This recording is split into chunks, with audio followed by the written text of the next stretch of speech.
Hello and welcome to Henry Weston's Old Mate, the podcast. You've joined us for tonight's accessibility special. That's mainly because Stuart and I have got the same foot injury acquired in two separate ways. So you can read into it however you like, but I fell over after celebrating my football team's 23-year hiatus from the Premier League, and they've returned with in glowing fashion yesterday, and I fell over on the way home.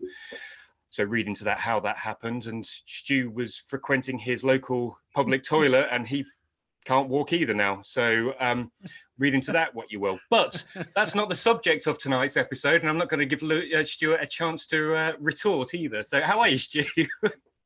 Very well, Phil. Looking forward to, well, I'm actually in agony, but who cares about that? Looking forward to tonight's episode. We got Matt back with us. Those on the YouTube we'll be able to see and I'm really looking forward to picking his brain and sort of just airing some discussions. I think it's something that is will pose an interesting discussion that we haven't actually mentioned the topic yet, Phil. Well, no, people might think we're talking about disability rights with the accessibility special, but no, well, first of all, hello, Matt. Just hey, so nice to be back. Yeah, no, I am not injured for the record. It's early though. It's early. Well, there's time. It's still stub a toe. You never know. Okay, so tonight's topic of conversation that Stu and I have kind of been on this theme a little bit over the last couple of months with kind of learning from failure and that topic, which we did a whole podcast on. And then the last time Stu and I were together, we did a kind of a recap of a year's worth of podcasting and kind of celebrating all the good stuff that's come from that. But tonight we were going to look at celebrating success and the promise and pitfalls, I guess, of celebrating success, because on one hand, it looks like it should be done more often, and we know that we don't do it often enough. But on the other hand, if you pick the wrong moment to try and do something that may come across as insincere, you might lose your colleagues or your staff, which could be a bit of a disaster zone. So that was what I was pitching, really. Just, it's not done often enough, nearly often enough, in my opinion. And I think if we use the example, and Stu, if this example of your golf course, your professional life, veers too close to the bone, then we'll take a sidestep somewhere else. We're not worried about those bones, mate. Okay, so my impression. Last year, you had the British Open golf. Open Championship. Don't call it the British Open. Oh, sorry. Yeah, it's the Grand Slam of tennis, isn't it? Whatever it is. Yeah. That's it. You had the Grand Prix, the British Grand Prix at the golf course, and the world is watching. It's one of the big tournaments, and it comes to your golf course once in 10 years or something like that, maybe a bit longer. So it's all hands on deck. It's probably not just the week that the tournament's going on, but there's probably months and months of preparation and work and sweat and blood and tears and people falling out. And it is on TV all over the world. And you guys did a bloody good job. The course looked great. The players talked about it being in great nick and all of that sort of stuff. So it makes me wonder, the debrief after that, where you come in on the Monday or the Tuesday afterwards and you go, oh, let's let our hair down a little bit. Good job, guys. Good work. Well done, everybody. Let's look at everything that went well and everything that we can learn to get better. Right? Possibly. Maybe okay, so elsewhere. fill in some gaps. Yeah. I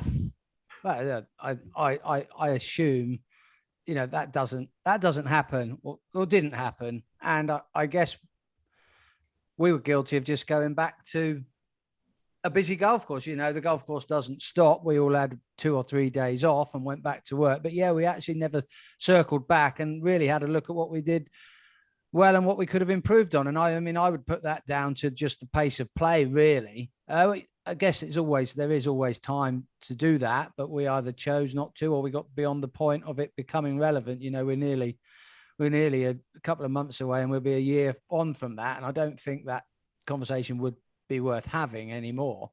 It just didn't happen. whether that's a good thing or a bad thing. But I don't think that's uncommon, Phil. I would assume that happens in a lot of, I don't know, industries. I mean, I assume Pep will do it with Man City. They will circle back and see what they did well this year. But someone like Liverpool, I'm not picking a fight with Liverpool fans, but they finished second. They'll probably be feeling a bit down in the dumps. Will they sit down and actually look at what they did well? Because let's be honest, they did a lot bloody well. They were just pipped at the last by a slightly better team. But it's something that we've focused on a bit, isn't it? Does that make their league campaign a failure, coming second to a bloody good Man City side? In my opinion, no. I'd be very interested to see how that conversation with Klopp and his boys would pan out. And I think that's probably what we're going to look at. Matt's going to be able to offer some wonderful insight from his sort of professional world and perhaps some of his, sporting endeavors as a, younger superstar on the rugby field even. So Matt, let's bring you in then. So from your professional arena, how frequent would you say that opportunities to celebrate success are, and then how often are they then taken? Oh, well, it's a very leading question, right? There are plenty of opportunities and they're not taken frequently enough. And I think that's, I'm even guilty of that. And I probably consider myself one of the better people at recognizing there needs to be a moment just to take something in, take stock of something, celebrate something, even just acknowledge something really. But sometimes you get caught up, it's just moving on to the next thing, right? And actually just listening to Stuart sort of talk about that there, it's not the celebration of success or kind of the post-mortem or the review, the exit interview that a Liverpool player might have done, or the conversation you might have had at the end of the Open. It just takes a leader, right? It takes a leader just to step in and say, hey, you know what, we should have a chat. Like we shouldn't let this go. And you're right, Stu, if you don't do it in the moment, often you form a different narrative around it, or get a slightly distorted memory of things when you try and recall them later on. I think it's important to act and be present in that moment, and then work through it. And I think I'd probably suggest that, lockdowns, working remotely and everything have actually withdrawn us further from, you've got to be very intentional about doing some of those activities. Yeah, no, I agree. I agree that not enough opportunities are taken, and then picking the right ones as well to do. So I would say that, so Stu, I agree that with your example, going over old ground almost a year out is probably there is probably some revisionist history that would go into that to make it seem more rose tinted than perhaps it actually was. But when you look at it from a business point of view, if the Open comes back every 10 years or so, how many of the workforce that were there last time that got all that experience will be there next time to share it on? And actually being able to write it down and say, this is what went well, you really must do this again. Yeah. Or this is what was dog shit because we had like the worst weather ever, or this is how we coped with it, or that has value. Phil, 100%. And I don't want to get caught, or not for 1 minute suggesting anything last year didn't go particularly well, but even I was in charge of a few volunteer staff at the maintaining the driving range in the evening. We had a 40-minute window to basically clear up and prepare the driving range for the following day, because Sky TV had their little Sky Centre right next to the range. So we had a 40-minute window. We successfully got that cleanup operation down to 22 minutes after 2 days of sort of finely tuning in it. It's not particularly, you don't have to be a rocket scientist to do it. You have to blow the range clear. You have to mow. You have to move all the furniture off, but it takes some tuning. But at the end of it, I thought to myself, do you know what? That was mustard, and that could be copied and written down and supplied to the courses the following years, because the driving range doesn't really change much. It's roughly the same size everywhere you go. They're going to have roughly the same amount of staff, and it's going to be pretty much the same situation. Play will finish on the driving range at 7:30. Sky will start recording about 8:15. And I sort of made a small suggestion that maybe I could write a plan of action, but no one, it was just like, no, it'll go to the next place and they'll work it out themselves. And I thought, they don't have to though, do they? We've already done it for them if they want, but it's something we're going to touch on, isn't it? I don't know if there is that. Do we want to look like Billy Big Bollocks at St. George's showing them how to do it? Or is that how it's going to come across? But I was interested in sort of the way you talk about that. So how do you evaluate what you guys achieved at the Ocean? Do you evaluate, and I think what it sounded like, you think through the process. You actually didn't look at the outcome. If the greens were perfect, or because I'm sure there's a golfer that turned around and said these greens were in whatever, and I guess you kind of just got to trust your process and say, well, okay, and what are the tweaks? Then it's like, well, what are the tweaks? If we were to do this again, what are the tweaks? But actually, the journey to get into that day of the first tee or whatever, that's where you that's your bread and butter. That's where you celebrate yourselves and kind of, hey, we figured this out and this is what we did. And I think it's interesting, then you think about, well, hey, actually this should be eminently repeatable. We shouldn't have had to build a book. We should have been had something from someone else, really.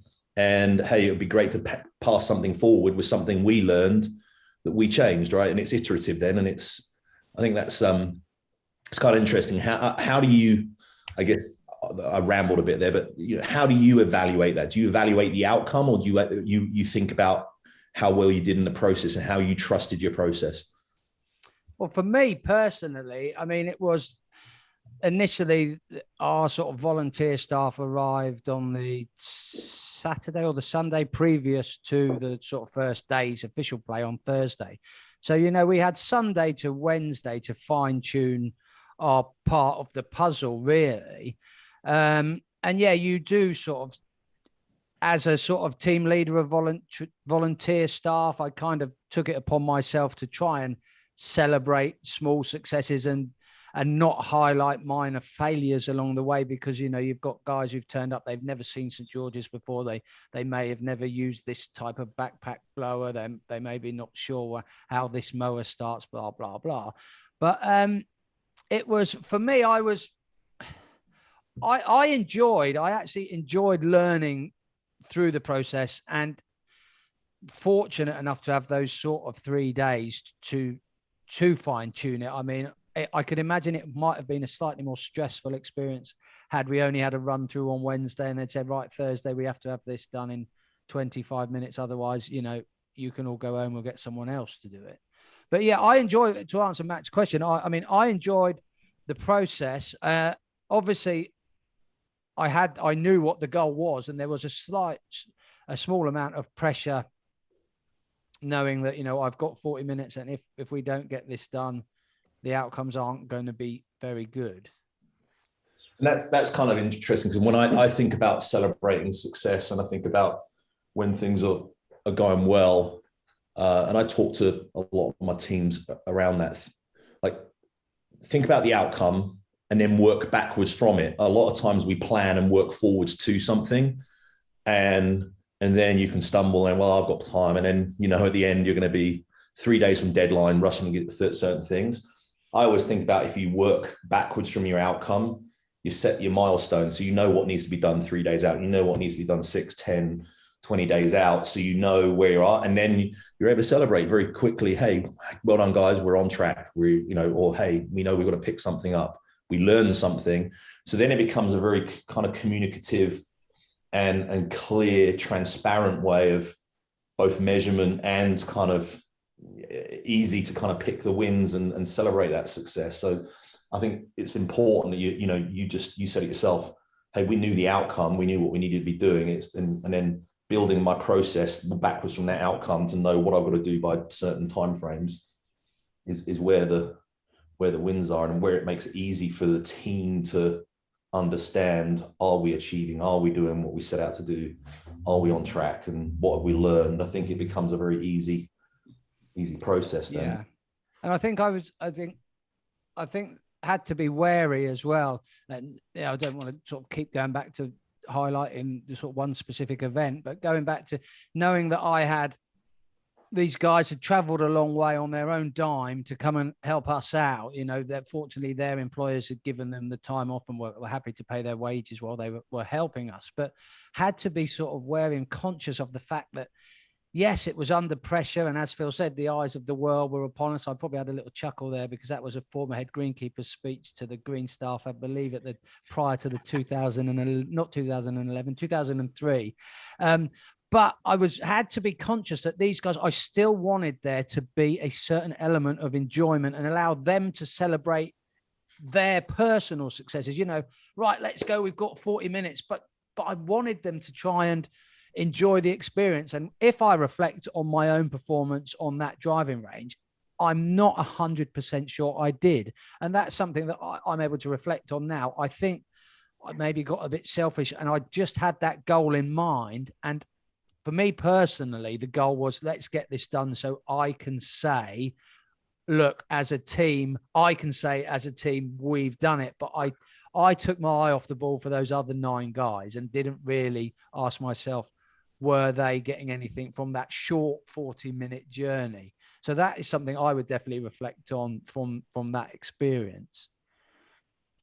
Okay.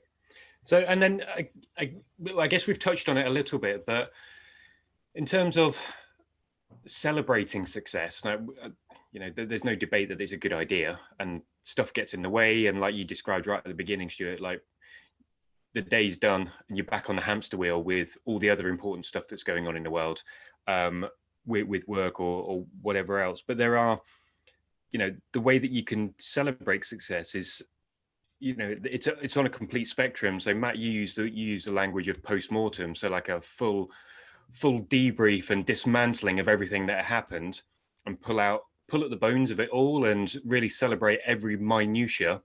Or there is the end of the day, cheers guys, good job. But I think when we were talking off air, the doing it too much just can ruin kind of the impact of when it's genuinely meant. I think genuine is a good word there, Phil. And I hope I'm not interrupting, but you've said it yourself, those words, good job, everyone finishes the day and almost, after a week, the boss is going to say, good job, guys. At what point does that stop resonating? Very quickly for me, in my personal experience, if you finish work at 5 o'clock and the boss pokes his head in at 4:55 and says, good job, guys, thanks, really appreciate your efforts. The third or the fourth time that happens, the time he pops his head in at 2:05 and catches you all out and said, by the way, guys, I want to, you get what I'm trying to say? Yeah. So there's a generic, thanks guys. Yeah. Good work this week. Because the question really that should go back is, what was good? Yes. Because if you've thought that we've done a good job this week, you will know what it is that was good. Not just it's ticking over, because that's the job, but if I've cut the grass lovely, or I've dug a bunker great, or I've used proper sand instead of builder's sand in the bunker, or whatever it is, or whatever happens in your place of work, you should be able to say what was good rather than just a generic. You may as well not say it if it's if it's generic. I'd be interested to hear from Matt, who obviously manages many staff in many locations. I mean, in a busy working world, Matt, you're working across time zones and managing multiple people across emails and voice calls, I imagine different sort of formats. How much time genuinely do you have that time in your day to worry about Phil and finding something specific for Phil and then trying to think what Stu done? Because Stu might not have done something right, but you might think a little G up might do him some good. Do you have the time there? Can you make the time? Should you make the time? Yeah, well, you should always make the time. And And actually, I think whereas a company, we're pretty good, actually, we're quite intentional about, hey, there's a high five somewhere. We'll do a town hall every month. And it's something we used to do a quarterly one before COVID. And then we actually figured, hey, during COVID, we I think we're at one point we're weekly because we needed to get the touch base, the survive to thrive, I think we spoke about in the previous podcast. And we talked about things that were going on. We were intentional about calling out good things that are happening. And I think the important thing, yes, it's the authenticity of it all, but it's being able to contextualize it in the scheme. Hey, if the company's objectives are these things, like what was the work that Phil or Stu or whoever did, and how did it contribute towards that objective? And if you can provide that link, that's then the authenticity and the acknowledgement of, hey, this is why I'm giving you kudos. And so we actually have a Slack channel that is called Kudos, where we can just throw out, simple, quick throughout the day, keep things churning. We can, if we win a deal, we'll send out an email. But, some of those emails can become a little bit, success is 1,000 fathers. And it's like, well, wait there was probably 3 people that were really the drivers behind this. And others, quite frankly, were probably lucky to be in the room or just said something great. I mean, I think it's, you don't want to dilute people's, that, and I think we were saying off air, like it's a bit of a minefield, if you get the conversation wrong, or if you don't ground it or contextualize it correctly or show why it was so good, you lose people, because it just becomes an empty, gesture. And it's like, oh, great. I mean, we've probably all experienced, I know I certainly have experienced in the workplace, the time you're all bundled into a room and the boss doesn't particularly lose his rag, but he just gives you a little group dressing down for something that you all know is one individual has dropped the ball for the slightest minute, but it's easier for that man at the top to pass it around the group in a very relaxed atmosphere. Come on, guys, can we just make sure we don't leave the petrol cap off the fly mode because we know it bloody spills fuel all over the greens or the bunker tops? And you're all sitting there and there's 14 guys in that room thinking, I've always put the lid back on. And you all know who hasn't. So just to sort of, and then it's very easy to lose the room. That's probably the opposite. Matt saying you can lose the room through celebrating success. I think potentially you can also lose the room by picking the wrong way about highlighting a negative, shall we say. It's interesting on that even, Stu. Like I sometimes in leadership, you'll bring something to the fore that needs to be addressed. And you may have addressed it with the individual, but you also don't want to make it feel like the individual's being persecuted for something. Yeah. And so you some of that can be well-intentioned, right? It's like, hey, I'm for that person and the team a little bit of protection, but I want to remind everyone that, hey, there are certain standards that we have to upkeep. But again, it's in delivery, authenticity and trust, really, isn't it? And I think you can do that in certain situations, and there are probably other situations, particularly if you don't have much trust within the team, that you can't have some of those conversations. I think there's intent in there that might have a different impact. I think but that's some of the decision. That's kind of the behavioral stuff of leadership that you kind of got to be able to read your team and you're in the room, right, and be audible, ready to it. Trust is a very good word that you use there, Matt, isn't it? That is a rabbit hole. That's probably a podcast series in itself for the future, Phil. Well, yeah, perhaps. Well, definitely, in fact. But I can't remember what I was about to say. So I think, the minefield of, because it's very difficult, I think, to talk about it in these general terms of picking your right moments to celebrate the success. But I think also having a team that's receptive to it as well. I think there's got to be a combined emotional intelligence in the room to understand the intent, like Matt has just described, versus those that aren't perhaps so skeptical. You might have a group of colleagues who are just like, boss is coming in, they're going to blow smoke up our ass. They never fucking mean it. And some of it might be that they never mean it, but the other side of that coin is that they might never win because their colleagues just never give them the chance to get it right. Is that something that you see, have fallen short of, been guilty of? I think I fall short all the time. Yeah. Rephrase that for me, Phil. Just let me. So I think I've had experience in my line of work of colleagues who, I think trust is probably the key factor with it. But as the leader, I've tried to acknowledge good things that are happening, but the people in that team haven't really got the time to hear what I've said or accept that I'm either being genuine or forthcoming with my praise, in that it should be directed at one individual like you've just described a minute ago, or it should be for the entire group as Stu just described. So I've had a team that's done that to me before, that, you know, it's embarrassing. It's like tumbleweed. You say, yeah, guys, really happy with everything that's gone on this week. I think, you know, we've had more organ donors this week than we've ever had in a single week. And that's just, you know, we've saved loads of lives and just good job, you know, really impressed with the effort and all hands on deck. And it's just kind of fallen on deaf ears. It's just like, it's our job. It's what we get paid for.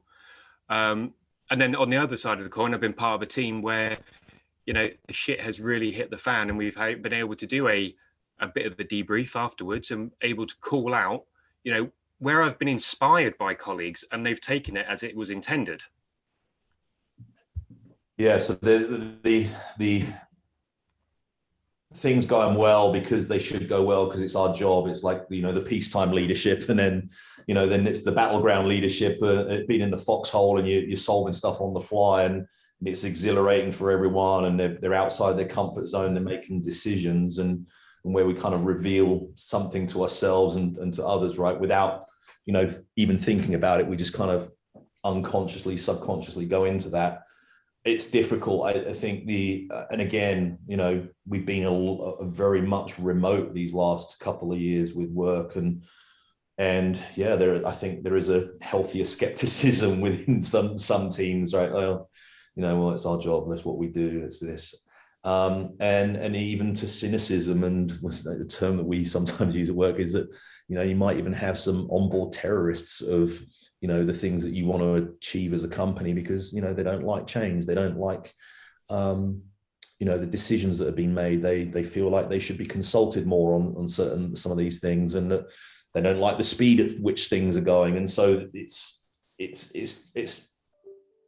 something actually I've struggled with a lot, I think, in the last year. Just I've taken on a sort of a different role within the company, one that I really wanted to take on because I think it really helps me move forward, and, you know, things that I aspire to. But you know, I was sucking water through a hose and just trying to find the right level of communication and trying to acknowledge, you know, what I was, you know, one, that I was learning things and I was understanding where they were at, and then trying to put transfer some of the skills that I bring with me into how I think about things and how I'd like the team to think about things, you know, from the business perspective, not just the technology perspective, and trying to bring that together in a way that creates a message that everyone kind of gets behind, when it's a message that's somewhat different to what they've heard previously and what they're kind of programmed towards.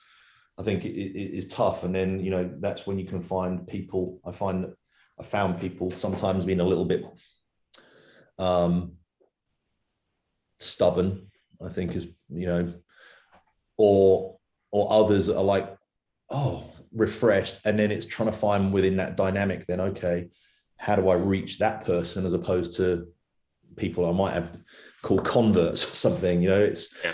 I think there's just a lot going on that side, and sometimes, you know, trying to get behind, you know, someone that says, well, great, I'm just doing my job. That probably doesn't mean what you think it means, right? There's probably another conversation that you need to go and have in a one-to-one or and understand just what's going on with that person. It's hard, isn't it? Because we are dealing with. I'm not a manager currently. Haven't really been a huge amount in the past, but you know, on any given day, you're dealing with multiple people who may be in one of multiple moods, aren't you? So you're never, you know, you're never going to be able to please everyone, as everyone keeps telling you. But you know, I've had very basic examples within sort of the small teams I've worked in, and the boss might come along and say, we've had a really good month this month. I want to take you all out and we're going to go 10-pin bowling and eat pizza afterwards. And instantly, you know, there's going to be 3 people. I don't fucking like bowling. And what good's pizza to me?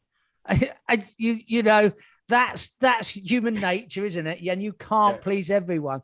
How do we, I don't think we're going to be answered. How do we deal with that? Because, you know, if you think the boss turns around and Mike goes home and says, well, fuck them all, I just won't offer next time. So I don't think we'll ever be able to answer that question. But I think what I'm trying to say is that's just a very basic example that it is very hard to celebrate success within a team and get everyone on board, like Matt's just said. And yeah. It's interesting that you said there, Stu, you said the word manager, and when I think about manager, I actually think being a manager and being a leader are very, very different things. Yeah, I would agree. And you know, the manager is like, hey, we become managers because we're actually very good at what we do as an individual contributor, and it's thought that our skills can be trained by you to other people to do those skills as well as we'd like them to be done, right? But leadership is a behavior, you know, the ability to listen, the ability to empathize, the ability to kind of navigate and understand some of those dynamics, and then figure out the, you know, how you can motivate or how you can kind of,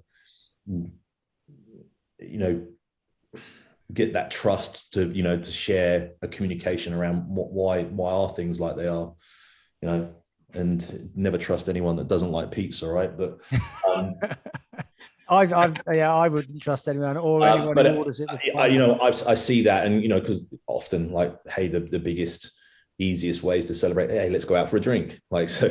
Yeah. Well, you know, and actually maybe breaking it down, and hey, well, actually, we're going to do a lunch one day, and we're going to go out for a drink the other, and then, you know, you feel free to kind of attend one or both, or none. Just know that you guys are appreciated, and you know, the gesture is there. And I think it's, again, authenticity, isn't it? It's like, you know, if the person really wants you to be part of a team and wants you to kind of, you know, people feel good about what they've contributed to that team and the success. Yeah. They'll probably forgive that it's pizza and enjoy the bowling, or they'll, you know, love the pizza and watch people bowl and have fun. But I think it's, the leadership, how you galvanize that team around things, as opposed to the manager with the instructor of the, you know, here's the skill. I think that's part and parcel of it. Yeah, no, I think, Stu, your the concept of away days. I mean, I've been there as that person doing, like, saying, yeah, let's sign it off. Let's do the away days. So we've done like cookery lessons, because we had a group of people that, like, my thing would be like, let's go whitewater rafting. Let's go and do some adventure stuff. It's like, not everybody's into that. So we've done the adventure stuff, but we've also done the cookery classes, and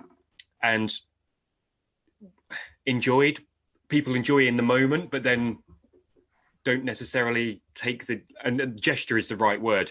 Take the gesture. It's not supposed to be a reward. Like, well done, guys. Here's your reward for doing so well. Let's go and learn how to cook something.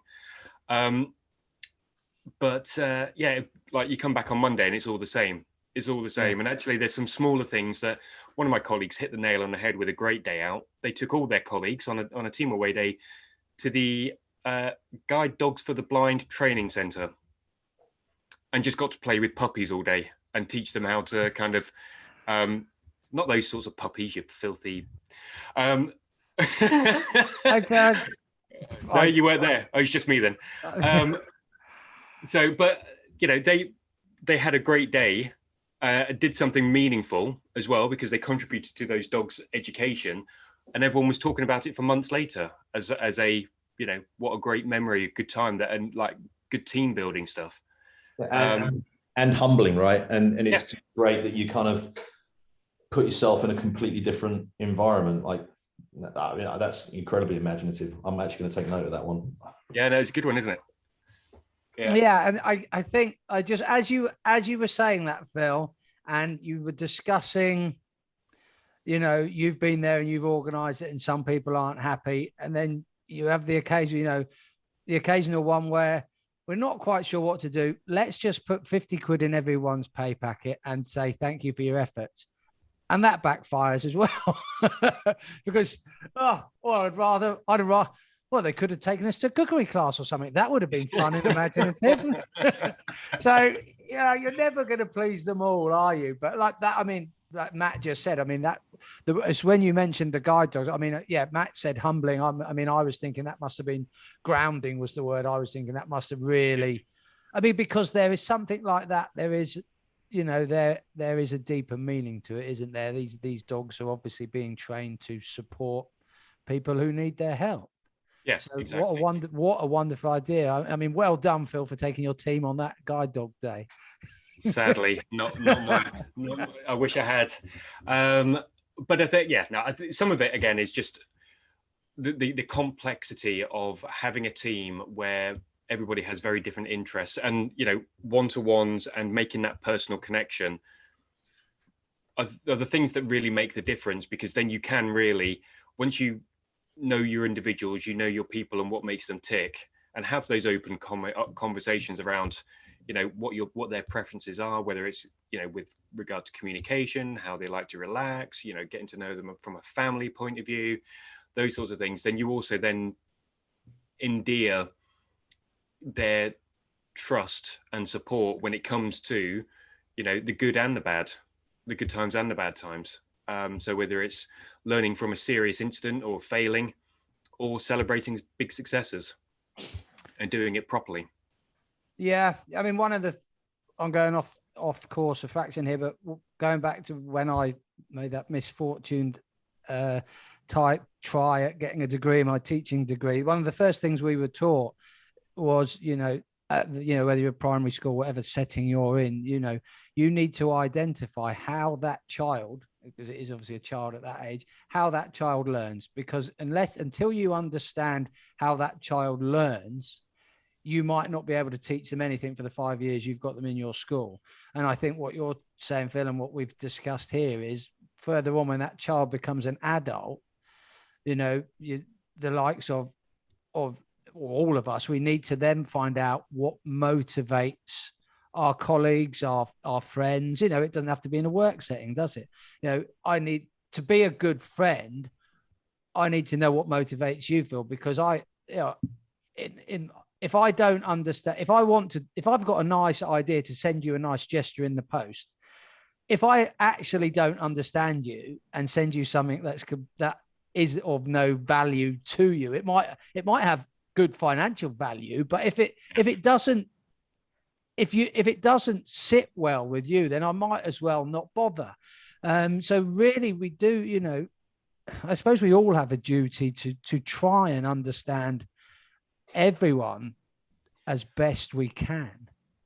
Yeah, I think so. I'm going to flip the narrative a little bit around this, because I think there is so much that is directed at the leader in this, and there is so much literature about good leadership, and you can go online, type leadership into Google and get like 7 million hits, and so many books written about good leadership, and everybody from Donald Trump, Rudy Giuliani, through to, you know, British commanders in world wars have written books about, you know, being leaders. But actually seldom is written about being a good teammate, about teamship, which I've become more and more interested in over the last probably over the last year. And I've come across like Clive Woodward, the World Cup winning rugby coach, who actually gave his team all the responsibility in the world when it came to winning that World Cup. It's like, what time do we meet in the morning, everybody? We'll meet at 9 o'clock. Okay. Does 9 o'clock mean 9 o'clock, or do you want everybody in the room for 5-2? Oh no, we want them in at 10-2. Right. So actually, when you say 9 o'clock, what you really mean, what everybody means, is 10-9. And it's not Clive Woodward that goes, you guys are late.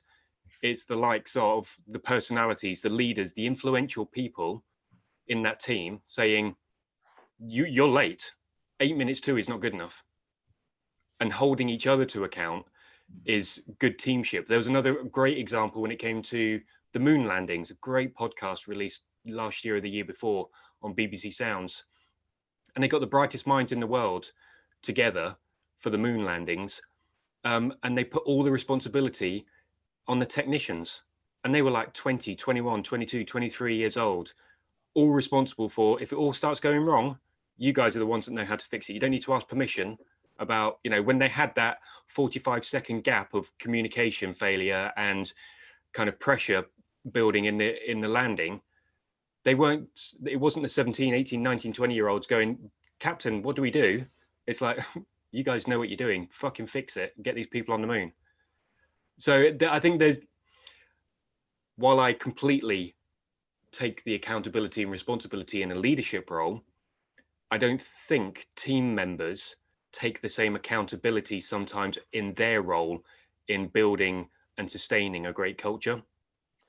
So the leadership part of that being that, Clive Woodward or whoever there is empowered the people to make decisions, right? Given them ownership and an agency over those things, right? I would say that empowered even is a little bit off the mark in that it is something that he can give. You empower somebody. Here are the keys. I'm giving them to you, but I can take them back if you mistreat them. It's almost like liberating.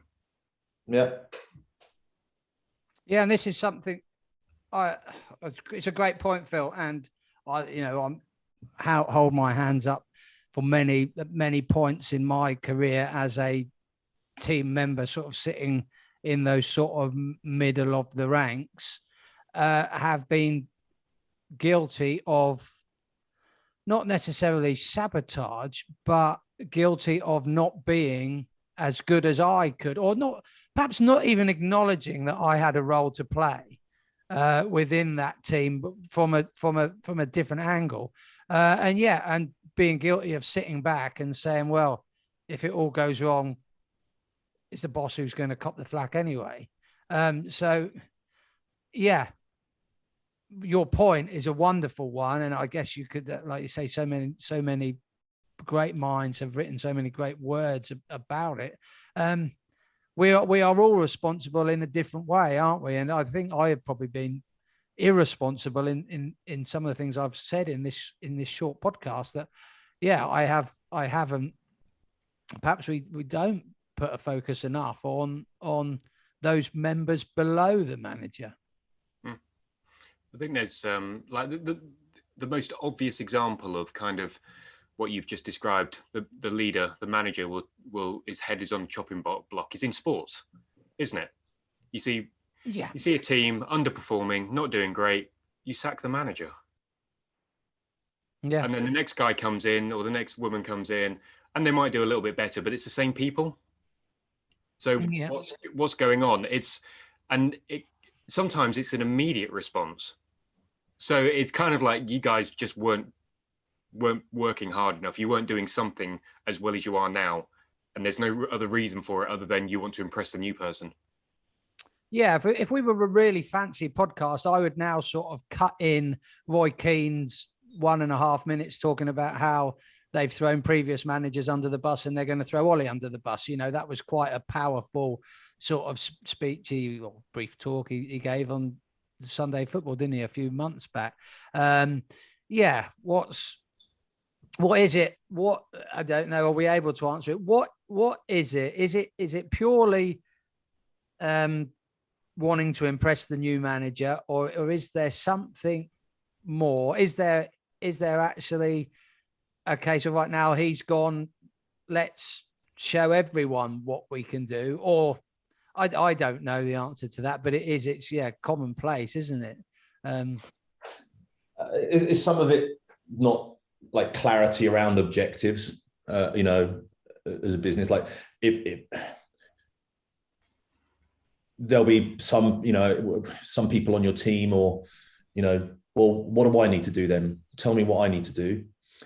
Or if you're clear with the objectives and the things that you want to achieve, and some of the pathways to achieve those objectives, it's easier for a teammate or someone to say, oh, I know what I can do. I can help by doing this, or, hey, I could do that.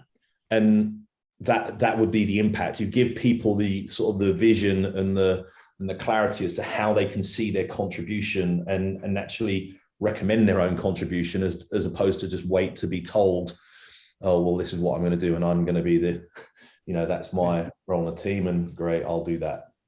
Well, Stuart, you and I could go on a whole new podcast on football teams and what decisions they've made with managers and God knows what. Yeah. Well, we need Phil's team. They seem to have got a good one. Oh yeah, he's done all right at this time. Is there anything else that we want to touch on in this podcast?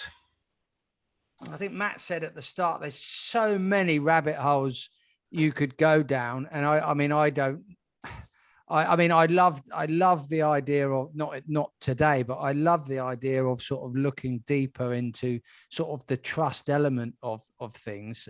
So I don't know if there's anything more to discuss today, but for me, I'd be really intrigued going forward. It's not something I have a particularly deep knowledge of, but that struck a chord with me, because I think in something that you both said earlier, you know, that I think the trust needs to be there. But for me, what is trust and how do you build it would be a cracking conversation for the future. Yep. Yeah, well, we can book that one in. Matt, what about you? Yeah, so I think we started, this was meant to be sort of talking about how we celebrate success, etc., right? And I think some of the things that, in order for us to be able to even talk about, you know, success and even what success is to me, there's a lot of onus on, you know, leadership and what have you, building a vision or a North Star that everyone can gravitate towards. And it doesn't have to be a very specific objective. We are going to do X, Y, and Z. You know, I could say, hey, I want to be I want to have a podcast with 100 million subscribers in 2 years' time, right? That's the vision. So how do I get there? And what are the things that I need to do? What are the key responsibilities that I need to kind of check off in order to get there? Because then I can start measuring what success looks like. And then I can start giving a proper feedback loop on and iterative on what that is. And it contextualizes what my contribution is in any given moment towards getting to that objective. And then it's easy to celebrate success. It's easy to pull up and say, hey, course correct, we've got an obstacle or a hurdle or something to overcome here. And then you start enjoying the process, and then you start enjoy figuring out, hey, problems, we overcome something. And actually this whole thing, we're going to celebrate a success because everything went as planned and it was as we designed it and visualized it. And that's great. And then, hey, the next week it could be, hey, we messed up with the way that we planned stuff, but fuck me, didn't we do well overcoming all those hot obstacles in the moment and figuring that shit out and still making progress and losing only a minimum piece of time, right? Great. Like, there's just always something then to grasp towards or think about. And I just think it's so important that we have a North Star, the objectives, and then we have something that everyone can look at and say, I know what my contribution towards that is. Or if I don't know explicitly, I know that my manager or leader, you know, in my department will help me make the link for me and the team as to what our contribution is going to be. And I think then it's the communication becomes so much easier. And then that's how you build I think that's part of how you build that trust. It's transparent, it's clear. We all know what we're working towards, and you kind of, and then some of the things you talk about, Phil, about, hey, well, what time we're going to meet, and you kind of put the liberation with the staff to go and drive towards these things, because they're like, oh, I know what I can do about this, and this is what I'm going to do. And you know, as long as you don't allow that to then become herding cats because everyone's excited and going off in their own direction, and you can provide some boundaries around that, I think, you know, that's just such a healthy place to be. I think I just want to, one thing, just from listening to Matt there, and it just got me thinking about, I've worked at a few different golf clubs, and I've worked in a few different sort of work environments, and just something that Matt said just tweaked to memory there. Probably the best team and work environment I've ever worked in was for 4 months in a ski resort, Val d'Isere, Snowbury ski shop. And at the start of the ski season, all of the employees, and we were trained across 3 aspects of the shop: ski boot fitting, selecting skis, and then there was a small bit about ski poles and fitting helmets and being able to sell sunglasses and gloves and understanding it all. So the 2 important roles really are there: fitting ski boots and selecting the right skis for people to use based on information provided. But we were all trained. And across the course of that sort of 4-month ski season, people sort of naturally some people became the better boot fitters, and they predominantly fitted boots. And certain people were giving out the skis, and little old Stewie wasn't really a skier, but I found a niche sorting out ski helmets for kids and ski poles, but being organized with 10,000 ski poles. But the bosses, Susan and Jock, two Scottish couple who run, they rewarded us weekly, but they also let us know when we didn't do things right. But the things I just think back, we always went out on a Sunday night for a drink, and the atmosphere on a Sunday night, even when we hadn't had the best day, when we'd had 10,000 Scandinavians all coming through wanting twin tip skis, and we only had 10 sets. So after 12 people had been through, they were furious. But the atmosphere in that shop, and looking back, I'd love to know what it was. I think there was a certain amount of freedom within the shop because people were actually very quickly, they found their niche, and the people who people were really happy fitting ski boots, and they turned up to work knowing that they were going to do that most of the day. And if it got busy, they could jump in on another department. But I just wanted to say that really, because I don't know, Jock and Susan had this way of motivating, but even when they had to point out some things that hadn't gone well, the team stuck together. And that was an amazing team of 30 individuals who, a lot of them were in the ski resort to get shit-faced and go up and down the mountain more than work for Snowbury. But at the end of that season, that was probably the best team I've ever been a part of. And it's funny because it had no real reason to be. It should have been everyone turn up, have 4 months, turn up, do what you got to do, get your paycheck, ski up and down as much as you can, and, meet as many Swedish girls as possible. That should have been the aim for the ski season. But I went away from that season feeling that I'd been a part of something quite special. And I don't know why. I don't know really why I've shared that story. You actually touched on something that I think Phil was touching on when we were off there. Like, actually, they created a safe environment. And hey, if you failed, you failed. They kind of knew you were going to fail.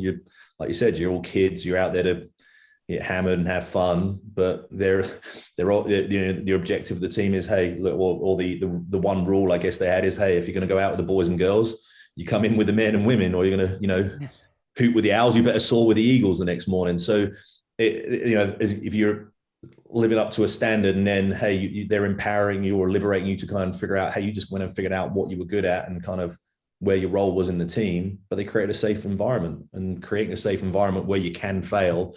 And that's what we talked about, celebrating success, but, being okay with failure and knowing that we're going to learn from failure, and that actually failure is a massively important part of the journey towards success. You get no enjoyment out of playing your PlayStation on cheat mode or whatever, right? Your easy mode. You have to be able to move yourself outside of a comfort zone and know that things are going to go wrong, and it's okay. Yeah, it also sounds like, whether it is intentional or not, as the shop owners, understanding the value of having credit in the bank. If you know that every Sunday you're going out for a drink, and whatever's happened in the week gone, it's gone, it's said in the moment, it's done, and everything's all rosy when you go out for a drink. And they reward you, or they compliment, or they recognize when good, catching you doing it well and then telling you you're doing it well. That also gives them the credit in the bank that when it all goes really wrong, they also have the same permission to say that was rubbish and you need to pull your socks up a bit. That balance is really not that easy to strike. It's easy to talk about, but never that easy to strike. But no, it sounds like a good experience. Yeah, and I hadn't really thought about it until I started listening to you guys this evening. So I don't really know where that, because I had no intention of sharing that story. I don't think I really had that story in me until I listened to this, and it just got me thinking of that time. And that was yeah. There you go, Jock and Susan. Thanks for everything.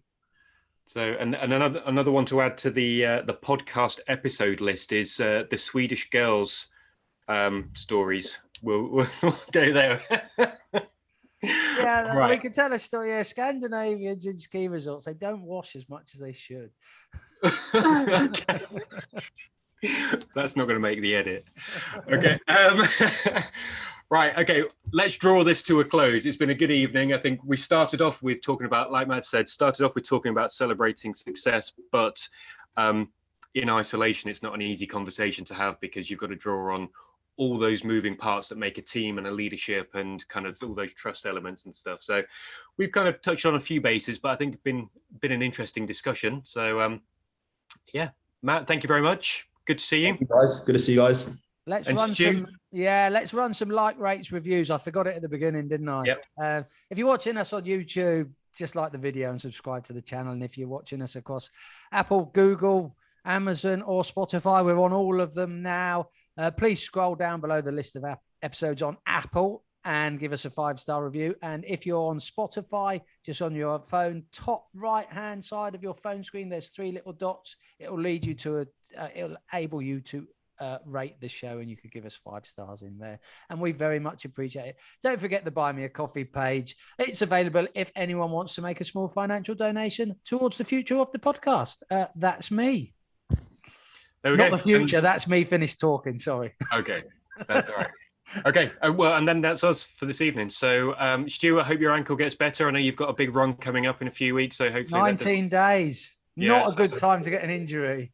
Yeah, so hopefully that doesn't prohibit that run. So I hope that recovers. And yeah, to those listening, watching, we'll see you on the next one. Cheers.